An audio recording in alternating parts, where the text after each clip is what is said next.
दोस्तों, हिंदू कैलेंडर के अनुसार फागुन माह की पूर्णिमा को होलिका दहन होता है। होली की पौराणिक कथा 4 घटनाओं से जुड़ी हुई है।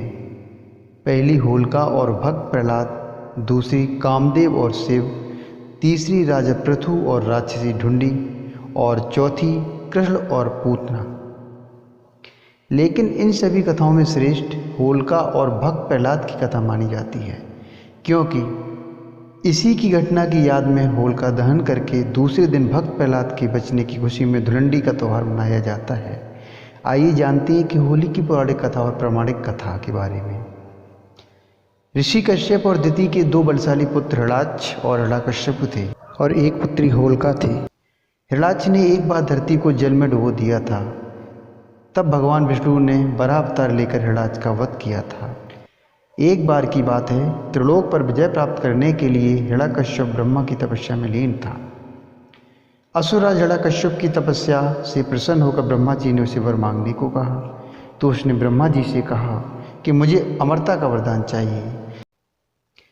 ब्रह्मा जी ने कहा, यह असंभव है, कुछ और मांग लो। फिर उसने बोला कि आप मुझे यह वरदान दें कि मुझे कोई मनुष्य, पशु, देवी देवता, दैत्य, नागादि कोई भी मुझे न मार सके। मैं समस्त प्राणियों पर राज करूं। मुझे कोई न दिन में मार सके न रात में, न घर के अंदर और न घर के बाहर, न इन 12 महीनों में, और न किसी अस्त्र के प्रहार से और न किसी शस्त्र के प्रहार से, न भूमि पर, न आकाश में, न पाताल में, न स्वर्ग में। यह सब सुनकर ब्रह्मा जी ने तथास्तु कहकर उसे वरदान प्राप्त करके वहाँ से अंतर्ध्यान हो गए।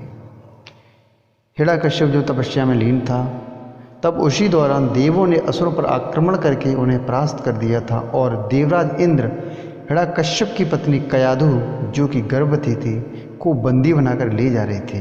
परंतु बीच रास्ते में ही उनकी मुलाकात देव ऋषि नारद से हुई।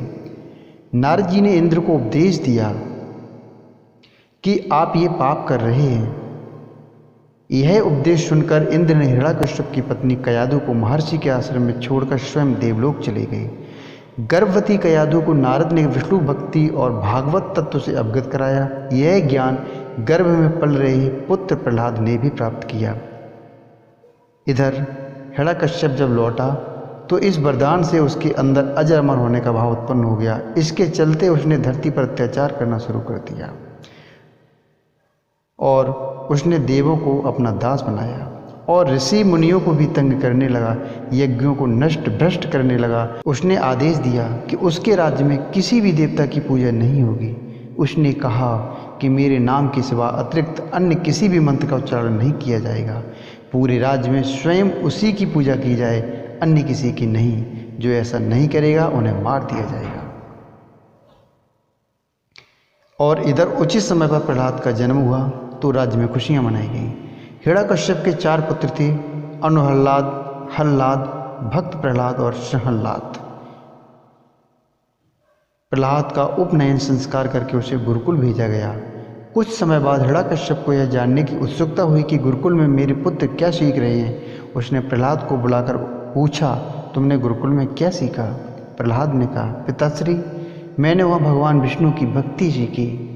और जैसे ही उसने अपने पुत्र के मुख से अपने शत्रु विष्णु का नाम सुना, वह आग बबूला हो गया। कई बार समझाने पर भी प्रहलाद ने विष्णु की पूजा पाठ बंद नहीं की, तो इससे क्रोधित होकर हिरण्यकश्यप ने अपने गुरु को बुलाकर कहा कि ऐसा कुछ करो कि यह विष्णु का नाम रटना बंद कर दे। गुरु ने बहुत कोशिश की किंतु असफल रहे। तब असुरराज ने अपने पुत्र की हत्या का आदेश दे दिया। सैनिकों द्वारा उसे विष दिया गया, उस पर तलवार से प्रहार किया गया, बिस्तरों के सामने छोड़ा गया, हाथियों के पैरों तले कुचलवाना चाहा, पर्वत से नीचे फेंकवाया, लेकिन श्री हरि विष्णु की कृपा से प्रहलाद का बाल भी बांका नहीं हुआ। उल्लेख है कि फागुन शुक्ल सप्तमी को प्रहलाद को बंदी बनाकर पूरे 8 दिन तक बहुत कष्ट दिया गया, हर तरह से मारने का प्रयास किया गया। हिरण्यकश्यप को चिंता होने लगी कि यह नहीं मरा तो लोग विष्णु की ही भक्ति करने लगेंगे। उसकी चिंता को देखकर उसकी बहन होलिका ने कहा कि आप चिंता न करें भैया, मुझे ब्रह्मा से वरदान प्राप्त है कि मैं किसी भी प्रकार से अग्नि में जलकर नहीं मर सकती हूँ। अग्नि में तो सभी भस्म हो ही जाते हैं, तब हिरण्यकश्यप ने अपनी बहन होलिका से कहा कि तुम प्रहलाद को अपनी गोदी में लेकर अग्नि में बैठ जाओ, जिस वह जलकर भस्म हो जाएगा।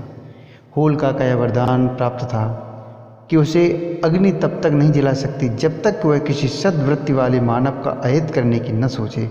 होलिका उस समय यह बात भूल गई थी और वह अपने भाई की बात को मानकर अपने भतीजे प्रहलाद को गोदी में लेकर अग्नि में बैठ गई। उस दिन फागुन माह पूर्णिमा थी। सद्वृत्ति वाले प्रहलाद का अहित करने के प्रयास में होलिका तो स्वयं जलकर भस्म हो गई और प्रहलाद श्री हरि विष्णु का नाम जपते हुए अग्नि से बाहर आ गए। यह देखकर तो हिरण्यकश्यप और भी ज़्यादा क्रोधित और चिंतित हो गया। इस घटना के बाद हिरण्यकश्यप ने प्रहलाद को एक खंभे से बांध दिया। फिर भरी सभा में प्रहलाद से पूछा, किसके बलबूते पर तू मेरी आज्ञा के विरुद्ध कार्य करता है? प्रहलाद ने कहा, पिताश्री, आप अपना असुर स्वभाव छोड़ दें। सबके प्रति समता का भाव लाना ही भगवान की पूजा है। हिरण्यकश्यप ने क्रोध में कहा, तू मेरे सिवा किसी और को जगत का स्वामी बताता है। कहाँ है वह तेरा जगदीश्वर? क्या इस खंभे में है जिससे तू बंधा है? प्रहलाद ने कहा, हाँ पिताश्री, इस खंभे में भी मेरे भगवान हैं और वो तो सर्वत्र हैं। यह सुनकर हिरण्यकश्यप ने खंभे पर गदा मारा। तभी खंभा भयंकर आवाज़ करते हुए फट गया और उसमें से एक भयंकर डरावना रूप प्रकट हुआ, जिसका आधा सिर सिंह का और आधा धड़ मनुष्य का था। पीली पीली आंखें, बड़े बड़े नाखून, विकराल चेहरा और तलवार सी लपलपाती जीभ, यही नरसिंह अवतार विष्णु थे। उन्होंने तेजी से हिरण्यकश्यप को पकड़ लिया और संध्या की वेला में न दिन थी न रात, सभा की देहली पर न बाहर था न भीतर, अपनी जांघों पर रखकर न भूमि थी न आकाश, अपने नखों से न अस्त्र था न शस्त्र, उसका कलेजा फाड़ डाला। हजारों सैनिक जो प्रहार करने आए उन्हें भगवान नरसिंह ने हजारों भुजाओं और नख रूपी शस्त्रों से खदेड़ कर मार डाला। फिर क्रोध से भरे नरसिंह भगवान सिंहासन पर जा बैठे। तब प्रहलाद ने दंडवत होकर उनकी प्रार्थना पूजा की। प्रहलाद का राज तिलक करने के बाद नरसिंह भगवान वहाँ से चले गए। दोस्तों, अगर यह जानकारी आपको अच्छी लगी हो तो कृपया वीडियो को लाइक करें, चैनल को सब्सक्राइब करें और कुछ बोलना हो तो कमेंट बॉक्स में लिखें। धन्यवाद। मिलते हैं अगली वीडियो में एक नए टॉपिक के साथ।